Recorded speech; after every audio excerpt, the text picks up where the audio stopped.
Chapter 36. Tyrion. Varys stood over the brazier, warming his soft hands. "It would appear Renly was murdered most fearfully in the very midst of his army. His throat was opened from ear to ear by a blade that passed through steel and bone as if they were soft cheese." "Murdered by whose hand?" Cersei demanded. "Have you ever considered that too many answers are just the same as no answer at all? My informers are not always as highly placed as we might like, and when a king dies, fancies sprout like mushrooms in the dark. A groom says that Renly was slain by a knight of his own Rainbow Guard. A washerwoman claims Stannis stole through the heart of his brother's army with his magic sword. Several men-at-arms believe a woman did the fell deed, but cannot agree on which woman. A maid that Renly had spurned claims one.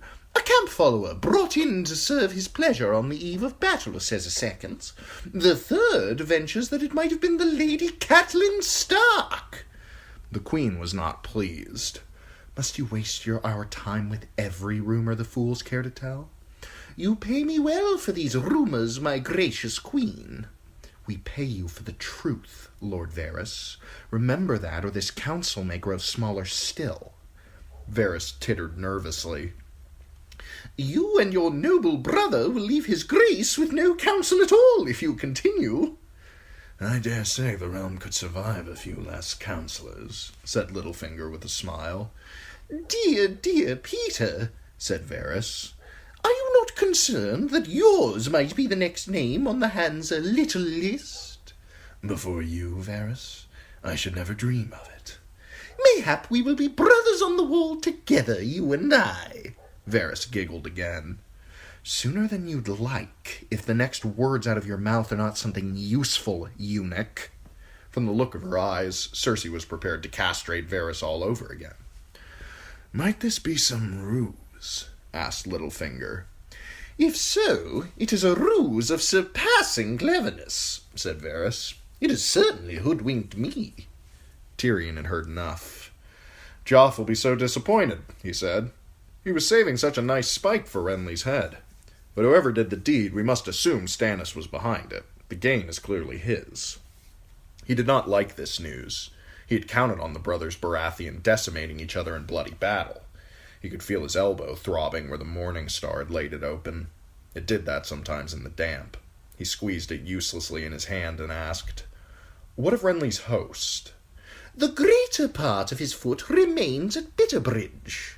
Varys abandoned the brazier to take his seat at the table. "Most of the lords who rode with Lord Renly to Storm's End have gone over banner and blade to Stannis, with all their chivalry." "Led by the Florents, I'd wager," said Littlefinger. Varys gave him a simpering smile. "And you would win, my lord. Lord Alliser was indeed the first to bend the knee. Many others followed." "Many," Tyrion said pointedly. "But not all?" "Not all," agreed the eunuch. "Not Loras Tyrell, nor Randall Tarley, nor Mathis Rowan, and Storm's End itself has not yielded. Sir Courtenay Penrose holds the castle in Renly's name, and will not believe his liege is dead. He demands to see the mortal remains before he opens his gates, but it seems that Renly's corpse has unaccountably vanished. Carried away, most likely. A fifth of Renly's knights departed with Sir Loras rather than bend the knee to Stannis. It's said the Knight of Flowers went mad when he saw his king's body, and slew 3 of Renly's guards in his wrath, among them Aemon Quee and Robar Royce." "A pity he stopped at 3, thought Tyrion. "Sir Loras is likely making for Bitterbridge," Varys went on. "His sister is there, Renly's queen, as well as a great many soldiers who suddenly find themselves kingless. Which side will they take now? A ticklish question. Many serve the lords who remained at Storm's End, and those lords now belong to Stannis." Tyrion leaned forward. "There is a chance here, it seems to me. Win Loras Tyrell to our cause, and Lord Mace Tyrell and his bannermen might join us as well.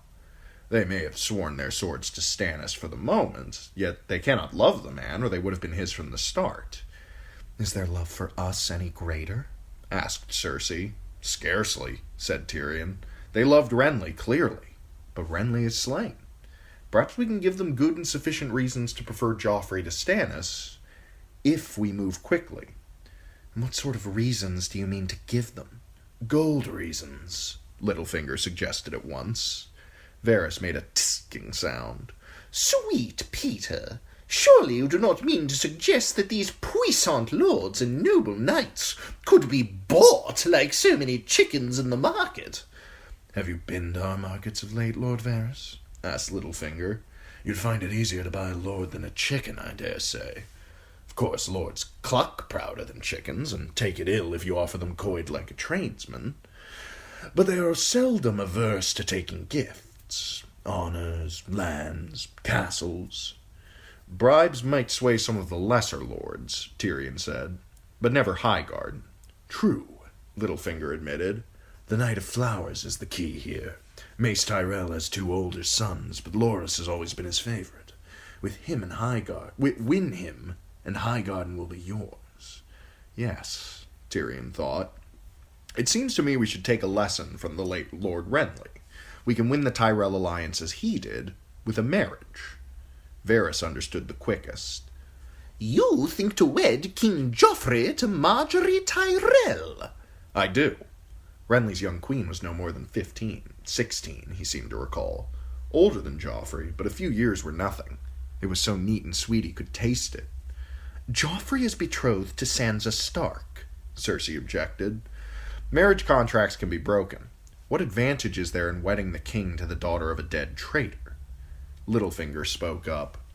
You might point out to his grace that the Tyrells are much wealthier than the Starks, and that Margaery is said to be lovely, and bettable besides. Yes, said Tyrion. Joff ought to like that well enough. My son is too young to care about such things. You think so? Asked Tyrion. He's 13, Cersei, the same age at which I married. You shamed us all with that sorry episode. Joffrey is made of finer stuff. So fine that he had Sir Boros rip off Sansa's gown. He was angry with the girl. He was angry with that cook's boy who spilled the soup last night as well, but he didn't strip him naked. This was not a matter of some spilled soup. No, he thought, it was a matter of some pretty tits. After that business in the yard, Tyrion had spoken with Varys about how they might arrange for Joffrey to visit Chadia's.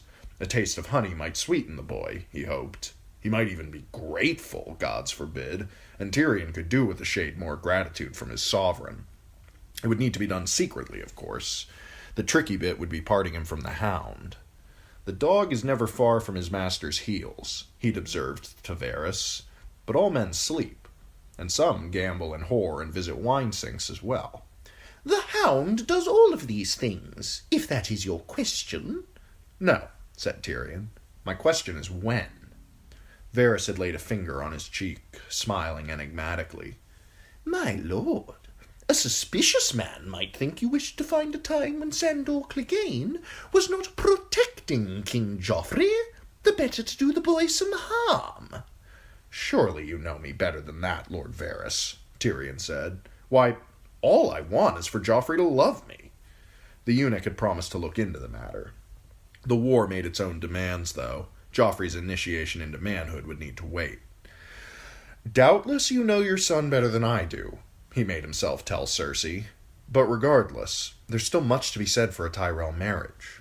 It may be the only way that Joffrey lives long enough to reach his wedding night. Littlefinger agreed.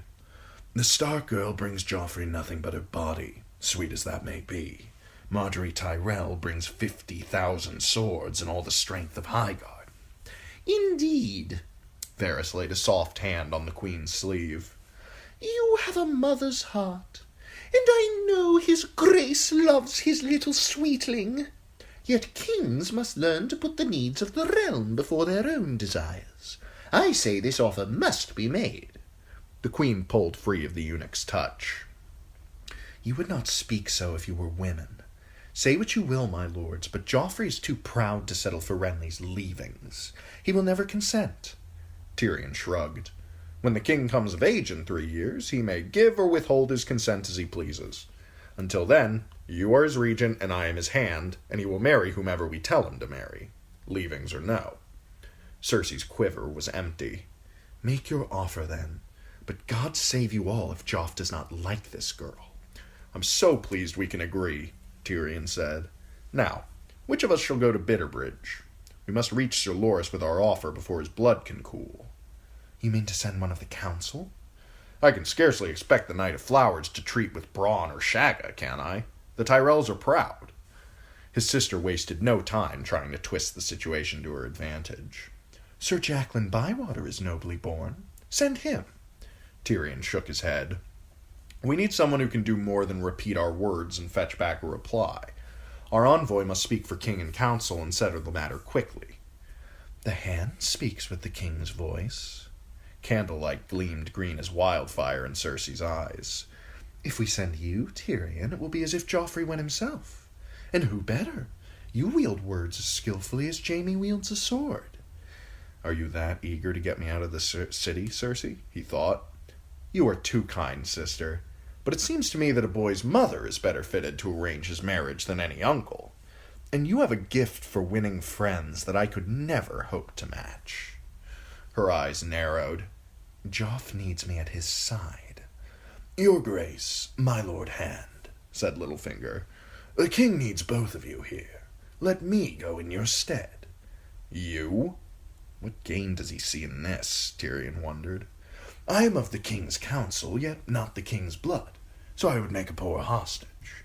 I knew Sir Loras passing well when he was here at court, and gave him no cause to mislike me. Mace Tyrell bears me no enmity that I know of, and I flatter myself that I am not unskilled in negotiation." "He has us." Tyrion did not trust Petyr Baelish, nor did he want the man out of his sight. Yet what other choice was left him? It must be Littlefinger or Tyrion himself, and he knew full well that if he left King's Landing for any length of time, all that he had managed to accomplish would be undone. "There is fighting between here and Bitterbridge," he said cautiously, "and you can be past certain that Lord Stannis will be dispatching his own shepherds to gather up his brother's wayward lambs." "I've never been frightened of shepherds. It's the sheep who trouble me. Still, I suppose an escort might be in order." "I can spare 100 gold cloaks," Tyrion said. 500. 300. And 40 more. 20 knights with as many squires.